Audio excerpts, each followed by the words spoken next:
What up, Jippers? LPlay's back once again for another No Man's Sky Next update, and today we have an absolutely massive amount of news about the next update because we have had a complete truckload of news articles and videos coming out all over the place. It seems like today is the day that the embargo on all of that stuff has lifted, so we have been absolutely flooded with new information and new details about what to expect in No Man's Sky Next and beyond. There is so much stuff for me to cover here, so I'm going to try and go through all of the stuff that I've been able to pull together from various different news articles and videos and websites, and I'll put the links to all of that stuff in the description and the pinned comment, but I'm definitely going to try and summarize all of it in this one video. So yeah, hopefully this is going to be one heck of a video. So some of the huge things that I want to talk about are, one, there is going to be a brand new website called the Galactic Atlas website being provided to go alongside and to support No Man's Sky.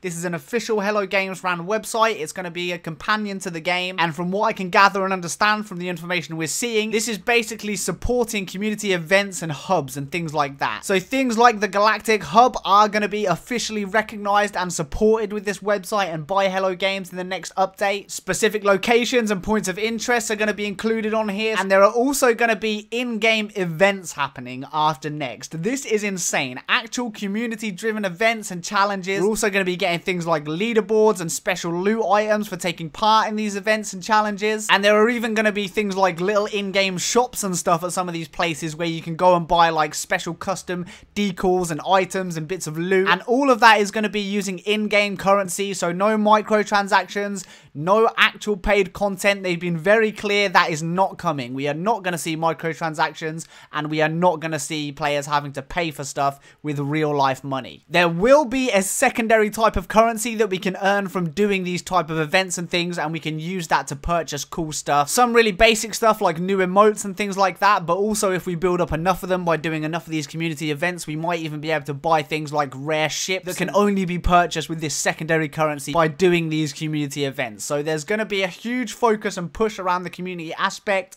Loads of cool fun stuff for us to do, and that's going to change out and swap out regularly. And they have actually specifically said that this has been inspired by the community who have been organizing actual in-game events. So things like the Unification Day, things like the Galactic Hub, all of that kind of cool stuff that we've been doing has influenced this decision. So that is really cool to see. Another absolutely massive piece of news is we are going to be getting smaller, more regular updates, and they actually talk about wanting to do weekly updates at some point after Next drops.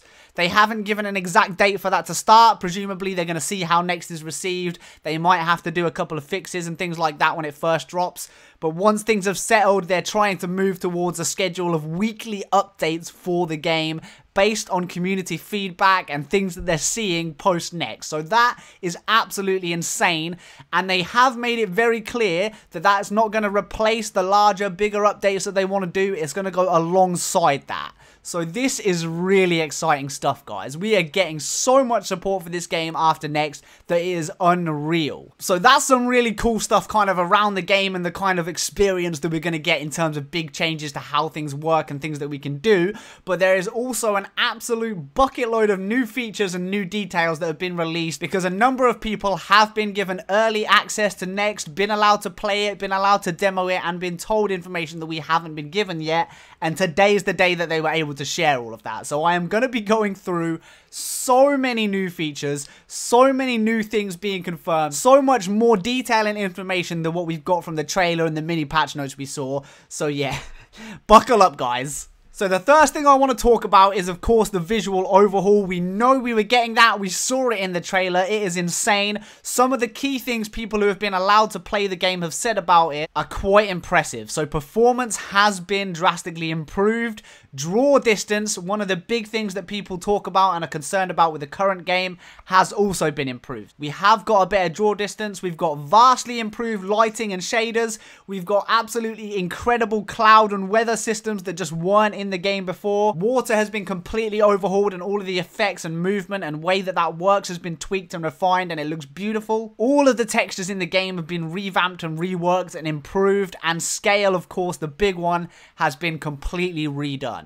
Scale in this game is something that almost all of these articles and videos are talking about. The scale is absolutely awesome and super impressive. Some of these articles talk about it being much more like an Earth-like experience. If you see a big mountain, it feels like a truly huge mountain. If you see a giant cave, it's a big, scary, intimidating cave. That scale and sense of awe that we're going to get from exploring the environments has been fully redone, and people that have played it so far sound like they have loved it. We have now also got confirmation that fauna has been improved. The animals, the creatures in the game have been tweaked, have been refined, are now better than they were before. And some of the things that are mentioned here are improved AI for the creatures, better animations and new animations for the creatures, and the sounds that the creatures make being drastically improved. So all of these little things together are going to make that world and the creatures and the immersion feel so much more real and just that little bit more believable than some of the creature stuff that we have now in the game. So that's really cool,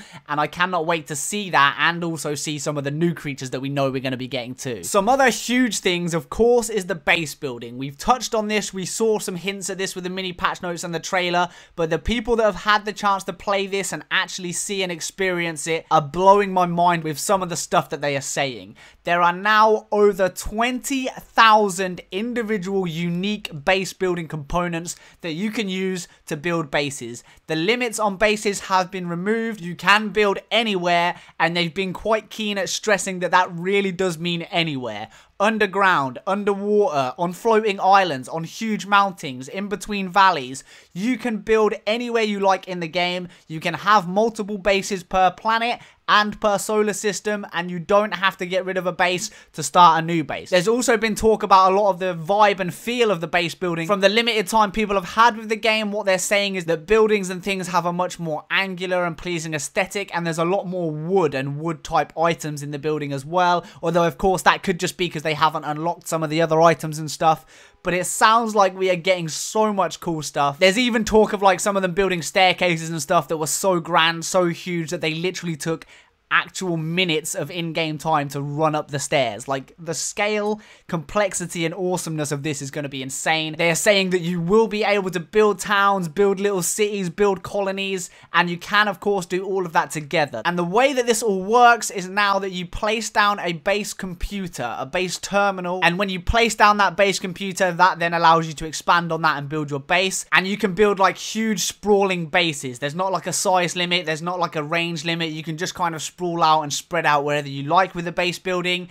Other players can build with you on your base. So if you place the base terminal, you're the first player to start building. The base belongs to you, but the other players in your co-op experience can add to that whenever they like, build new stuff on it. And when you're not online, nobody can edit your base, but they can view it. So there will be no more overwriting bases, no chance of anybody coming in and destroying your base or messing it up when you're not there. If you're not online and you're not playing with your little co-op squad, nobody else is going to be able to edit or destroy your base. They'll just be able to see it and walk around in it, but they won't be able to change anything. So that is really good to see, and I'm so happy about that because that will get rid of a lot of the griefers that just end up being jerks to all of us. We now also know exactly how the multiplayer is going to work. You can drop in to a friend's game at any point as long as you are both on the same type of save, the same type of game mode. So what I mean by that is, of course, we have the current game modes. As long as you're both in the same one, so let's say I'm in normal, Just Jared is in normal, I can hop into his game, he can hop into my game at any point on our existing save. We don't need to start a new game, although we could if we wanted to, but as long as we're both playing on the same type of mode, we can join each other's game at any time and play together as a co-op squad.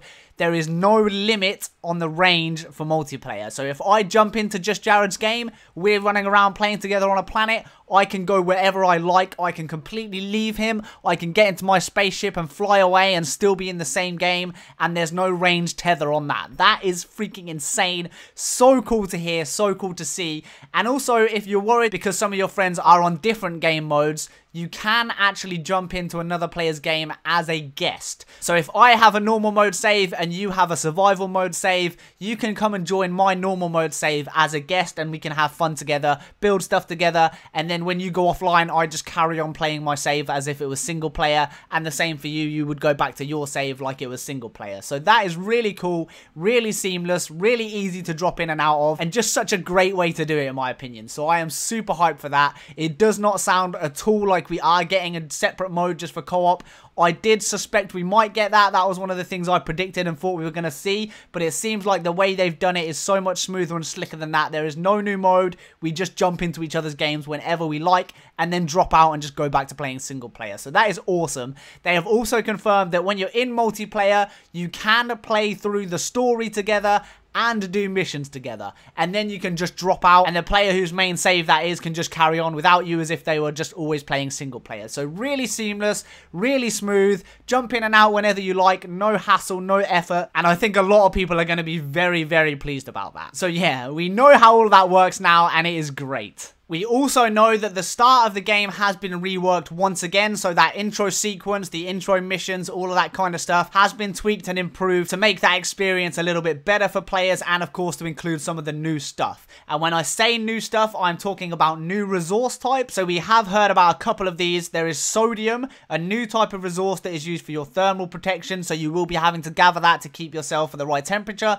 and oxygen, which will be your life support resource. So you do now have to go around and get oxygen and sodium to survive instead of the kind of generic resources that we use now. So that's really cool. You can trade or share or just give your resources and items to anyone you're playing multiplayer with really easily. You just select it, drop it in their menu, then they've got it. They've also made a load of refinements to make all of that kind of stuff easier, improve the UI, let you split stacks of items, let you easily drop items to other players. So things like trade is going to be a real thing now. If I've got a load of gold and I want some sodium from you, you might be like, well, I'll give you this if you give me that. So that is really cool. And of course, we can just help each other out. If you find a player that's struggling, you can chuck them some resources to help them survive. So that is really cool. All of this seems to be focused on a really fun cooperative experience rather than like heavy PvP type stuff. Although they have made it clear that you can just attack each other if you want to. That is something you can do. We also know that the base building missions in the game have been refined and made much better. And interestingly, things like the terrain manipulator and owning a freighter are things that are much more accessible now. So if you do start a new game, these are things that you will get for free very early on in the game. You can actually own up to 50 freaking frigates in your fleet. So that is insane. Like, if you're rich, if you've got loads of money, you can basically build an armada of your own. You can hire an NPC captain for one of your frigates, and then you can send that NPC captain off to do missions for you in another system. They will go to that system in their frigate as a real thing. They'll actually go there. You could follow them if you want, or you could just leave them to it, and they will actually be seen popping up at that location. And they can even do things like get themselves into a bit of trouble while they're there, earn rewards, pick up loot, and they send you messages while they're away giving you updates, and then when they return from their missions, they will give you a full mission report. All of this has been confirmed. All of this is real. It's actually happening. This is genuine stuff that's in the next update, and it sounds crazy. Now, we also got some information about how the first and third person modes are going to work. Third person is now the default view mode, the default camera mode for when you're playing the game. But don't worry, you can change that so the default is first person, and you can easily switch between the two at any time by tapping the quick menu button and just switching through to the other mode. So if you want to switch in and out of third and first person, you can do that on the fly really quickly, really easily. And photo mode will work in co-op multiplayer. So if I want to go into photo mode, I can do that like I can now, but the other players I'm playing with will still be able to run around and move around. So we can kind of direct them, set up really cool shots for really cool pictures, and just have so much fun with that. Now, for anyone who really doesn't want multiplayer, they have confirmed that you can just toggle this off completely. If you don't want multiplayer, you can switch it off so that you're truly alone at any point really easily without any hassle whenever you're not in the mood to play in that way, and then you can switch it back on if you just want to play with friends or something like that. So I don't think that's going to be a huge issue, and all of this sounds like they thought about it and delivered it in a way that honestly is even better than I would have expected. I did think we were going to see a different mode for the co-op, but they've integrated that fully to all of the modes that we've got now, and that is going to be so much fun. I did touch on emotes as well, and that is something that has now been properly confirmed. We are definitely getting emotes. We saw this in the trailer, so we knew, but it's nice to hear that that's definitely a thing, and we can earn and work up to new emotes and cool emotes and dances and waves and things like that. We also got told about an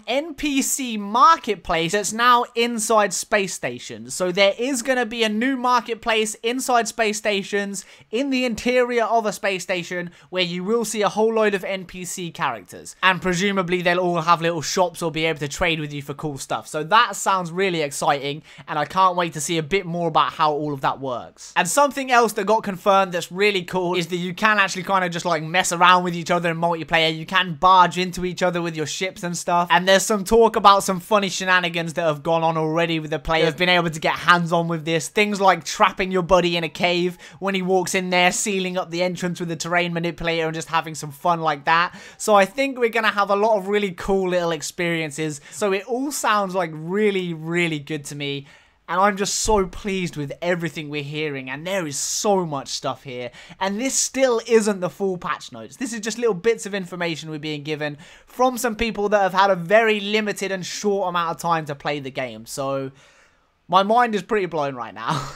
We did get a little bit more information about how the underwater building works as well. So essentially it's exactly the same as building anywhere else in the universe, except obviously it's a little bit more difficult because you've got to try and mess around underwater doing it. But once you build a base underwater, if you go inside, it'll be fine. It'll be like you're in a base anywhere else. You'll be perfectly safe. So kind of like Subnautica kind of thing. Build the base in the water. Once you're inside, it's like airlocked or whatever, so there's no water inside, and that just works seamlessly. So you can have bases underwater, outside of water, on mountains, on floating islands, or you can even kind of link up all of the above. So you can have a base that's like underwater, then spreads out onto the beaches and into the forest and onto a mountain with like bridges in between and stuff. It just sounds crazy, and with 20,000, over 20,000 items to build with, we are going to see some really cool stuff being created by this community, and I cannot wait for that. We also know that building on the frigates and freighters and capital ship is going to be improved vastly as well. We can now land on top of a frigate or a freighter, and they've tweaked the base building elements of freighters so that it's a bit easier, it's a bit more obvious. So all of this is going to make for some really cool stuff. And we also know that the freighters themselves are customizable, and you can tweak them to be better at combat, discovery, trade, whatever you kind of want, and then send them off on missions to do those things. So that, like, I don't even know what to think about all of this. There's just so much stuff here that is insane, like stuff that I would never have thought of, but is so cool to hear. And this is still just a bit of what we're going to be getting. Holy smokes. There was also a bit of information revealed about the co-op missions. So from what I'm hearing and what I'm seeing in these articles and videos, it sounds like for the most part, missions are going to be somewhat similar to what we have now. You know, scanning creatures, gathering resources. But there's also mention of more advanced things like freighter battle missions. So that sounds awesome, and we know we can do all of those missions and stuff as co-op teams by going to our little computer in the freighter and selecting missions from our little command center. So that's going to be really fun. I can just imagine somebody in your team being like really bad and messing up a mission or something. It's just going to make for some really funny and special memories, I think. So yeah, so much good stuff. One of the other little things that we've been hinted at and told about here is that as well as the HUD being refined and less obtrusive, there's also a new scanning tool that we can use to locate loot and resources buried underground that we then go and hunt for with our terrain manipulators. So that sounds really cool, and from what we've seen so far, it looks like the days of these huge, bulky, ugly looking resource pillars are gone for good, and mining and resource collecting is just going to be a lot cooler than it ever was before. So many little things here that add up to such a huge, ginormous change. And then on top of that, there's all of the really big things here as well. And this is still not everything. So yeah, a great day for all of us. I'm expecting we're going to see a load more videos and articles coming out very, very soon now. I'll definitely be bringing you more updates and content very soon. Hopefully you've enjoyed this one. If you did enjoy it, please do drop a like and a comment. If you do want to support me that little bit more, I do now have a Patreon and a merch store. Links for those will be in the description and the pinned comment. Thank you so much if you support me that way. And if you can't, don't worry about it too much. I just appreciate you being here and enjoying what I do. So yeah, take care guys. and peace. Just want to give a huge shout out and thank you to all of my current Patreon supporters: Shiraka Majelli, Yo, Madeline J, NTB, Ovin S, Tyler D, Todd Cook, Neil B, Anarchy, Vanilla, Rasmus K, Autumn Long, Lukash, Husband Vader, Amras, Dale from the Atlas Hub, Ty the Blazer, Joanne Anderson, Heath, The Portrait Dude, Akami, Mac for a Day, Ongrad, and Dead D Reza. You guys are the best.